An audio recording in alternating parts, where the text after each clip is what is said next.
Olá pessoal, estamos aqui então nessa série maravilhosa, é mais um podcast que é um estudo bíblico na verdade. Nós estamos dialogando com o pastor Ronaldo Guedes, falando sobre esse tema maravilhoso que é Atos da Igreja dos Apóstolos. É baseado no livro de Atos, como você já conhece, e estamos agora no último capítulo desse livro tão importante da Bíblia, é o único livro histórico do Novo Testamento, que vale a pena você ler, estudar, meditar. E o pastor Ronaldo Guedes vai nos ajudar. Pastor, bem-vindo, viu? Amém, obrigado. Precisamos aí uns comentários, umas explicações, uns detalhes, Amém. Porque com certeza nós temos muita gente interessada em aprender com as lições que nós vamos ver aqui no capítulo 28 do livro dos Atos dos Apóstolos, que é o último capítulo do livro. Amém. Então é isso aí. Para quem está acompanhando, o podcast, no episódio passado nós começamos a falar da viagem do apóstolo Paulo a Roma, lembrando então, ele apelou a César, então o governador ali da Cesareia envia Paulo a Roma. Nesse percurso acontece o naufrágio e uma vez que o navio foi destruído, mas conforme era a promessa de Deus, as pessoas que estavam no navio foram salvos e eles terminaram chegando numa ilha chamada Malta, uma ilha que está ali no mar Mediterrâneo. E vou ler aqui, pastor, o verso 2. O verso 2 diz assim: os bárbaros trataram-nos, os habitantes ali da ilha de Malta, trataram-nos com singular humanidade, Então, Lucas relata. Então, Lucas está presente. É interessante, pastor? Porque Lucas passou por tudo isso, passou pelo naufrágio, Que companheiro, Passou pelo naufrágio, está aqui em Malta. E o texto vai dizer aqui o seguinte, que os habitantes ali da ilha trataram-nos com singular humanidade porque, acendendo uma fogueira, acolheram-nos a todos por causa da chuva que caía e por causa do frio. Então, era inverno, ou próximo do inverno. Verso 3. Tendo Paulo ajuntado e atirado à fogueira um feixe de gravetos, uma víbora, uma cobra, fugindo do calor, prendeu-se-lhe a mão. Olha que situação, mais essa situação aqui o apóstolo Paulo viveu, E aí o texto diz no verso 4, quando os bárbaros viram a víbora pendente da mão dele, disseram uns aos outros, certamente este homem é assassino, porque salvo do mar, a justiça não o deixa viver, pastor? Então, os habitantes da ilha, eles pensaram, esse homem quase morreu no naufrágio, agora ele mal chega aqui na ilha e uma víbora o pica, se prende ali na mão de Paulo, então eles acham que Paulo vai morrer, Eles até falam aqui no verso 4, certamente esse homem é assassino, não é possível, se livrou de uma quase morte e agora vai morrer, porque salvo do mar a justiça, e é interessante que na tradução que a gente está usando aqui, a palavra justiça está com J maiúscula, como querendo dizer, é uma justiça, algo maior, algo divino, não vai deixar ele viver, Mas, pastor, verso 5, porém ele, sacudindo o réptil no fogo, não sofreu mal nenhum. A expectativa deles é que ele morresse logo, porque eles conheciam aquele tipo de cobra, era muito venenosa, Eles conheciam bem, porque eles já tinham visto talvez outras pessoas que foram mordidas ou picadas por aquele tipo de cobra. Mas eles esperavam que ele viesse a inchar ou a cair morto de repente. Mas depois de muito esperar, vendo que nenhum mal lhe sucedia, mudando de parecer, diziam ser ele um Deus.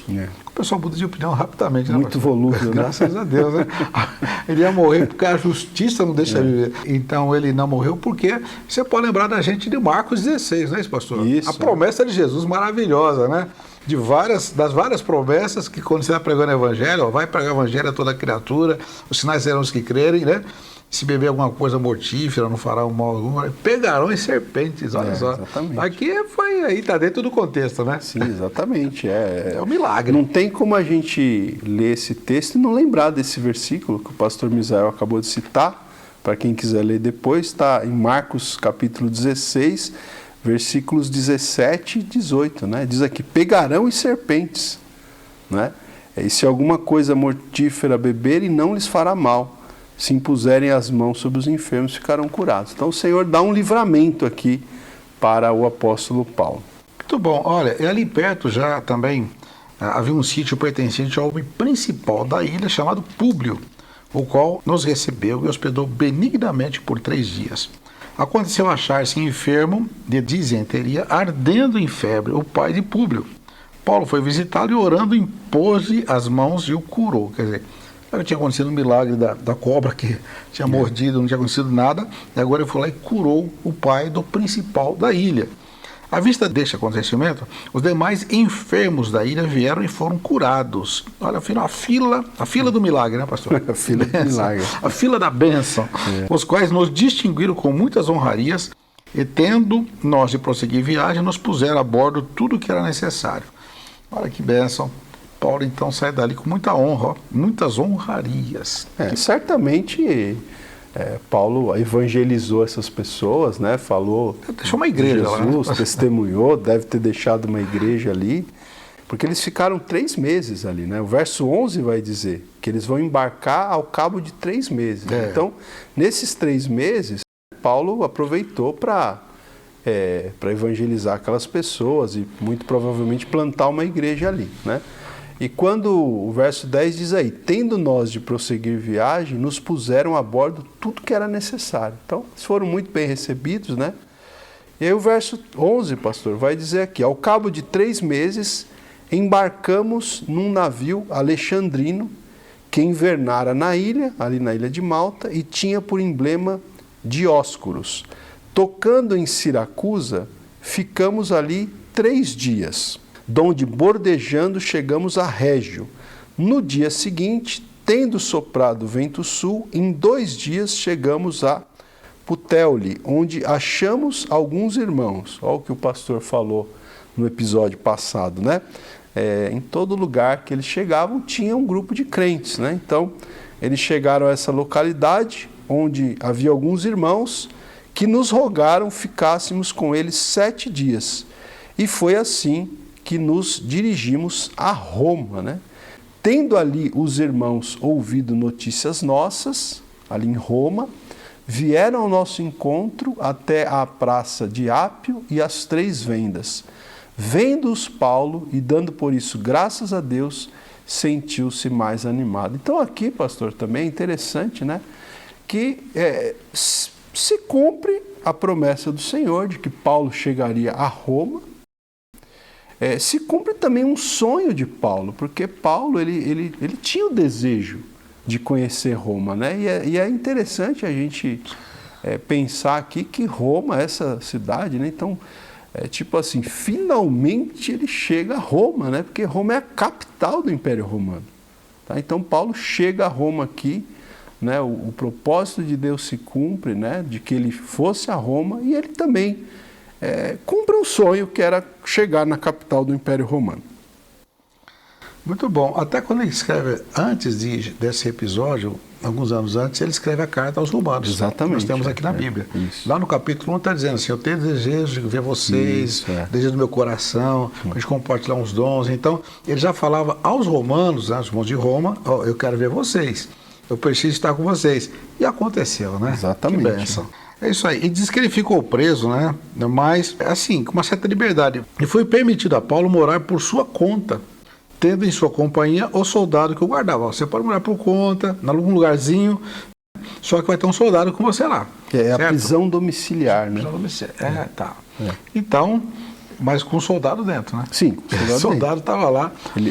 E aqui também tem uma coisa interessante, pastor, que Paulo estava lá preso a um soldado. Só que o soldado tinha que revezar, ele deixava um turno, ia outro, e outro, e outro, né? Então, alguém até comentou assim, na verdade, quem estava preso era o soldado ao Paulo, porque eles tinham que ficar ouvindo o Paulo o dia inteiro, depois trocava de soldado, vinha outro para ouvir o Paulo, e daqui a pouco ele diz assim, a guarda pretoriana, que é essa guarda especial, começou a se converter. Tanto que numa das cartas ele manda a saudação assim: a guarda pretoriana vos saúda, né? Os da Itália vos saúdam. E esses aqui foram os discípulos de Paulo, né? Os da guarda pretoriana. Alguns deles, né? Pelo menos ele menciona que se converteram ao Senhor. Que, então, Deus provendo todas as coisas, inclusive na prisão dele, ele vai fazer discípulos. Exatamente. Então, em Roma, ele vai ficar preso em prisão domiciliar, ele pôde aqui alugar uma casa, né? E, como o pastor falou, sempre com um soldado ali vigiando ele, mas ele tinha uma certa liberdade. Ele não estava preso numa prisão, numa masmorra, ele estava numa casa em prisão domiciliar, e ele tinha então essa liberdade. E ele usou esse tempo, pastor, para escrever várias cartas também, né? É interessante a gente pensar isso, né? Porque, quer dizer, Deus permitiu que ele ficasse preso, mas ele não ficou inativo, ele estava produtivo. Mesmo em prisão domiciliar, ele está produzindo, ele está escrevendo várias cartas, né? Penso que foi até plano de Deus que ele ficasse preso para ele poder escrever as cartas que vão depois ser, né, instruções para nós, para a igreja de todos os tempos, cartas que estão aqui no Novo Testamento. E também, por estar em prisão domiciliar, ele podia receber pessoas na sua casa. Então ele usa esse espaço para ensinar, para evangelizar, né? E nesse propósito, então, o verso 17 vai dizer aqui: 3 dias depois, né, é muito interessante, porque Paulo não perdia tempo, né, pastor? Chegou em Roma, a capital do Império, ele não foi fazer uma viagem turística, não, né? 3 dias depois ele já estava aqui, ó, ele diz aqui, ele convocou os principais dos judeus, né? Então ele convoca. Quem são esses judeus aqui? Em Roma, havia judeus convertidos ao cristianismo, mas esses judeus que ele chama aqui são os judeus que não tinham ainda se convertido, né? Ou seja, não tinham reconhecido Jesus como o Cristo, como o Messias, né?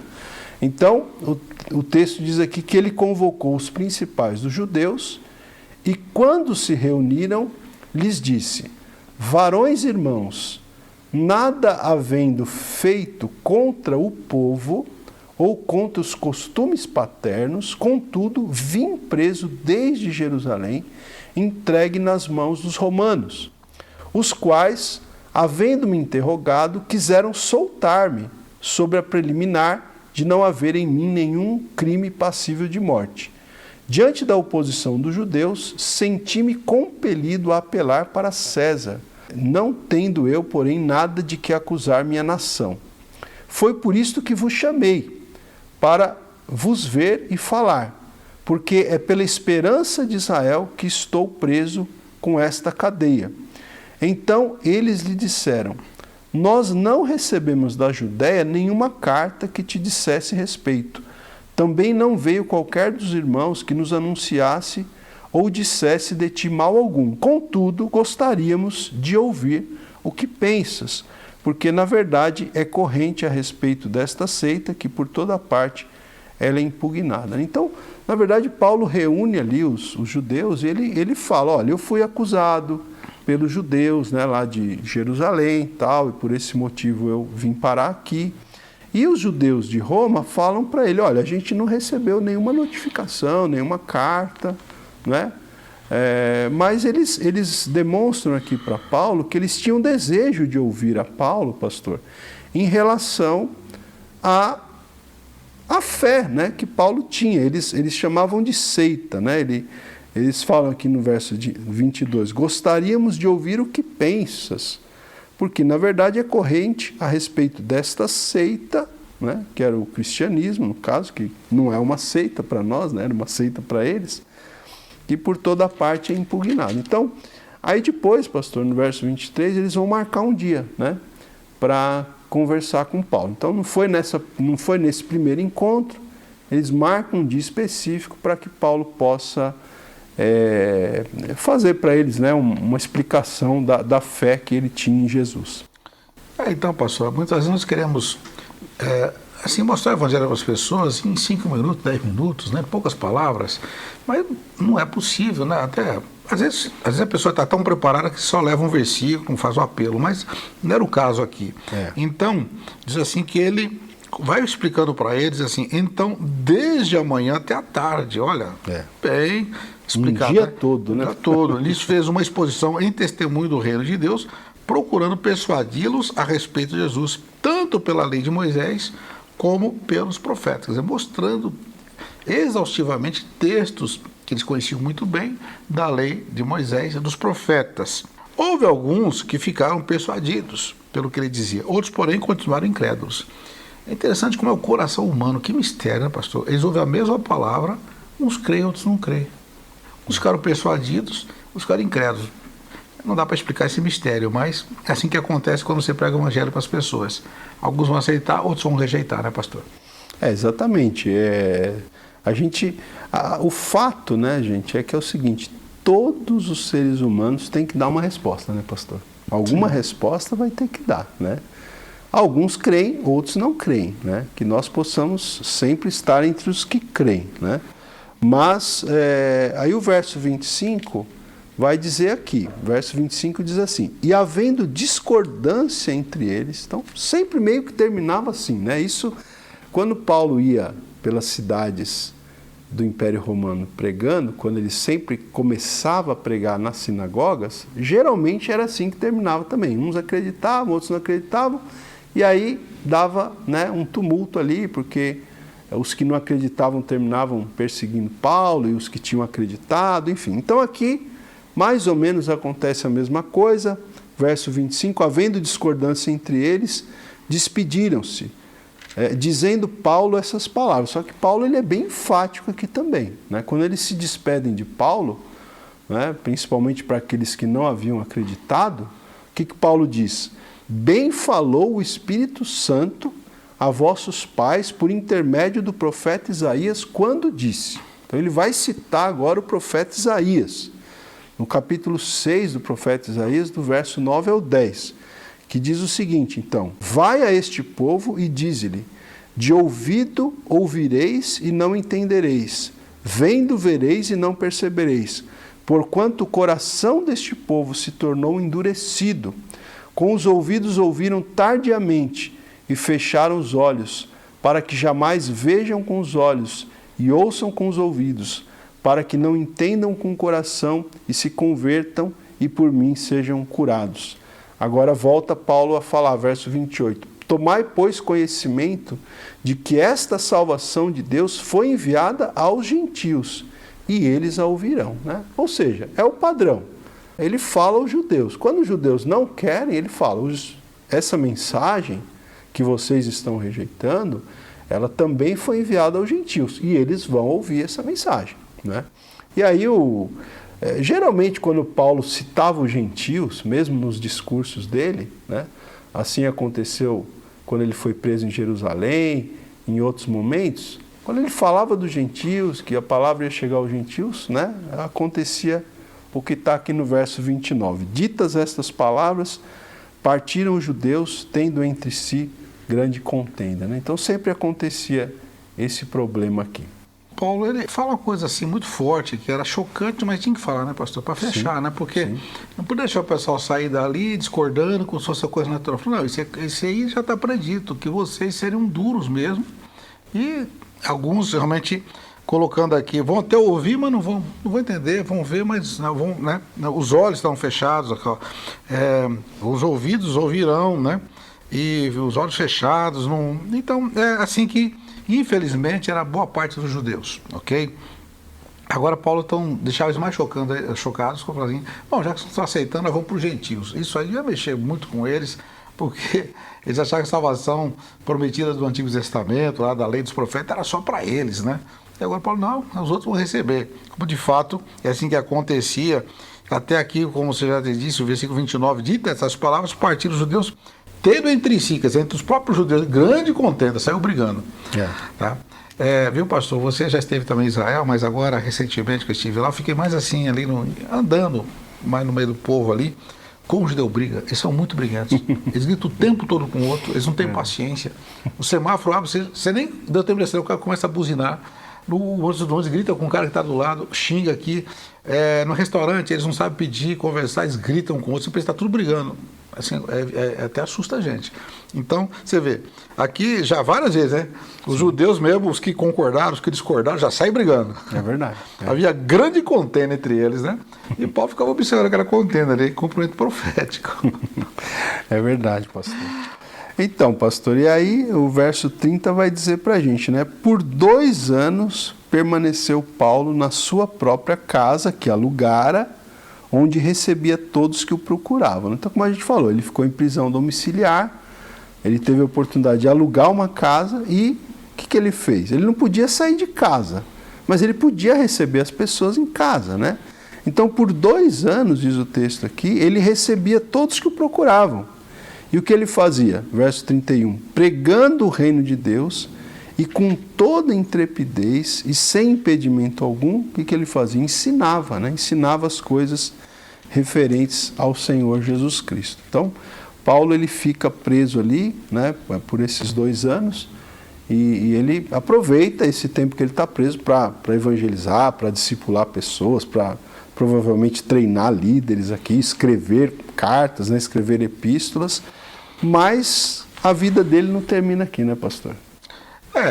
Seria interessante até você dar uma pincelada aqui, porque o que acontece é que o Lucas escreve aqui e ele não faz a conclusão do livro, fica em aberto. Eu creio que isso aqui diz claramente assim, os atos dos apóstolos continuam, quer dizer, continuam até hoje, né? Deus usando, que até como você já comentou várias vezes, os atos do Espírito Santo, né? O Espírito Santo usando a igreja, e então não tem uma conclusão, não tem um fechamento, simplesmente para aqui dizendo, ó, Paulo ficou ali 2 anos, pregando, ponto, para por aqui, mas isso dá a entender que realmente o livro tem uma continuidade através de nós, através das nossas vidas, onde o Espírito Santo continua usando eu e você para a continuidade da obra de Deus aqui na Terra, ok? Pastor, vamos falar um pouquinho então, depois, é lógico, aqui esse texto não vai falar, mas Paulo ele sai dessa prisão, não sai? Historicamente a gente sabe que saiu dali, né? Exatamente. O livro de Atos não relata pra gente, né? Como o pastor bem acabou de dizer, ele termina assim com aquele gostinho de quero mais, né? Mas para que nós continuemos escrevendo a história da igreja, né? E estamos fazendo isso até hoje. Mas o apóstolo Paulo, ele vai ser absolvido, né? Ele apela para o imperador romano, ele vai ser solto, ele vai ser absolvido, ele vai ser solto, ele fica algum tempo, então, exercendo o ministério dele. A gente não tem informações a respeito desse período, né, de ministério do apóstolo Paulo. Alguns comentaristas da Bíblia acreditam que nesse período ele pode ter inclusive ido à Espanha, né, porque também ele fala nas suas epístolas que ele tinha desejo de ir até a Espanha. Alguns comentaristas da Bíblia acreditam que ele possa ter, nesse período que ele fica solto, ele possa ter ido até a Espanha, mas depois, né, na época do imperador Nero, né, ele vai ser preso e martirizado, né? Não só ele, como o apóstolo Pedro também. Pedro e Paulo, eles vão ser presos nessa época em que o Nero, o imperador romano Nero, ele impõe uma perseguição aos cristãos, né? Então, como Paulo e Pedro eram dos principais líderes da igreja, eles são presos, né? Aí Paulo vai ficar preso um período em Roma, né? É nesse período que Paulo está preso em Roma, na segunda vez, né, que ele é preso em Roma. Aí ele já não está numa casa, já não é mais uma prisão domiciliar, ele fica mesmo numa prisão, num cárcere, e é desse cárcere que ele vai escrever a sua última epístola, que é a segunda carta de Paulo a Timóteo, né? Então, depois, se alguém tiver interesse, leia a segunda carta de Paulo a Timóteo, entendendo que é a última carta que Paulo está escrevendo poucos dias antes, poucos meses antes da sua morte, né? Tanto que ele fala lá que está oferecendo a vida dele, né, em libação, né? Ele fala, a coroa da justiça está reservada, então ele tem consciência que ele está chegando ao final ali da sua vida, e ele escreve essa última epístola, né? E depois, de fato, Paulo vai morrer, vai ser martirizado, né, por amor a obra de Deus, a causa do Senhor Jesus Cristo, né? E assim encerra-se aí a jornada de um dos principais personagens da Bíblia, né? E assim, do ponto de vista da história da igreja, né? Depois do Senhor Jesus, eu acho que a gente poderia dizer que é o principal personagem ali da igreja primitiva, né? E lembrando também, quando ele fala a Timóteo, ele coloca algo interessante que quantos de nós poderá dizer isso no final da vida, né? Combati o bom combate, acabei a carreira e guardei a fé. Então, assim, alguém que tem a consciência de missão cumprida, do combate, da carreira que lhe foi confiada, como diz em Atos 20, 24, e ter guardado a fé, nunca perdeu a fé. E que nós possamos, todos nós, perseverar, tanto no combate, não desanimar, a carreira, seguir da missão e guardando a fé. É uma grande lição de vida do apóstolo Paulo que ele passa aqui. Eu creio que é o desejo de Deus para todos nós, não é verdade? Amém. Se o pastor me permite, eu vou ler esse texto aqui, acho que é interessante para a gente encerrar, né? Já que a gente está chegando no final dessa temporada, né? Dos Atos da Igreja dos Apóstolos. Então, nessa última carta de Paulo, né? Nas últimas linhas que ele escreve, ele diz assim, na segunda carta de Paulo a Timóteo, capítulo 4, versículos 6 a 8. Ele diz assim: quanto a mim, estou sendo já oferecido por libação, e o tempo da minha partida é chegado. Então, quando Paulo é preso na primeira vez, ele tem esperança de sair. Aqui ele já sabe que, né, ele já tem consciência que ele vai ser martirizado, né? E aí então, ele diz aqui, o tempo da minha partida é chegado. Aí o verso 7, que o pastor Misael citou há pouco, combati o bom combate, completei a carreira, guardei a fé. Verso 8, já agora a coroa da justiça me está guardada, a qual o Senhor, reto juiz, me dará naquele dia. E não somente a mim, mas também a todos quantos amam a sua vinda, né? Então que possamos também amar a vinda do Senhor, né, pastor? E porque também dessa forma receberemos a coroa da justiça. E só passando a palavra para o pastor aqui, é muito interessante a gente pensar no seguinte: o apóstolo Paulo construiu um legado maravilhoso. Nós estamos aqui 2000 anos depois da morte dele, falando da vida do apóstolo Paulo, da vida missionária, do ministério que Deus deu ao apóstolo Paulo, né? Que grande legado, que vida entregue, que vida, né, assim, realmente colocada à disposição do reino de Deus, que grande legado o apóstolo Paulo deixou, né? E nós também, né, pastor? Nós também, de alguma forma, estamos construindo um legado, né? Qual é o legado que estamos construindo, né? Quando nós formos embora, o que as pessoas poderão falar a nosso respeito, né? Então, vamos pensar sobre isso, vamos refletir sobre isso aí, em nome de Jesus. Que bênção, você que nos acompanhou até agora, com certeza aprendeu bastante, mas você pode rever, você pode assistir novamente, compartilhe os vídeos. Não se esqueça de se inscrever no nosso canal, ativar o sininho para você receber as notificações quando houver postagens. Olha, nós estamos fazendo isso aqui com todo amor, com todo carinho e com muita humildade também, porque quem somos nós, né, para poder transmitir verdades tão profundas e revelações tão profundas que estão nesse contexto todo da vida de Paulo, dos apóstolos e daquela igreja maravilhosa que nós procuramos destacar aqui. Queremos agradecer ao pastor Ronaldo mais uma vez, né? Toda a equipe tem trabalhado conosco na produção, enfim, no acompanhamento e nas edições. Esse vídeo para chegar até você também é trabalho de uma equipe maravilhosa que está conosco. E desde já agradecemos a sua participação e o pastor Ronaldo, né? Nós desejamos a todos os irmãos, todos os amigos que têm partilhado aqui, que sejam muito abençoados com essa palavra, sejam edificados, sejam abençoados mesmo, como nós temos sido, né? Amém? Amém. Leia o livro de Atos, leia, sabe? Você vai gostar muito, porque além de ser uma história fascinante da vida dos apóstolos, são as lições de vida que nós aprendemos ali, como o Espírito Santo dirigiu. Então, assim nós encerramos aqui, agradecendo mais uma vez a todos, e que Deus te abençoe, em nome de Jesus.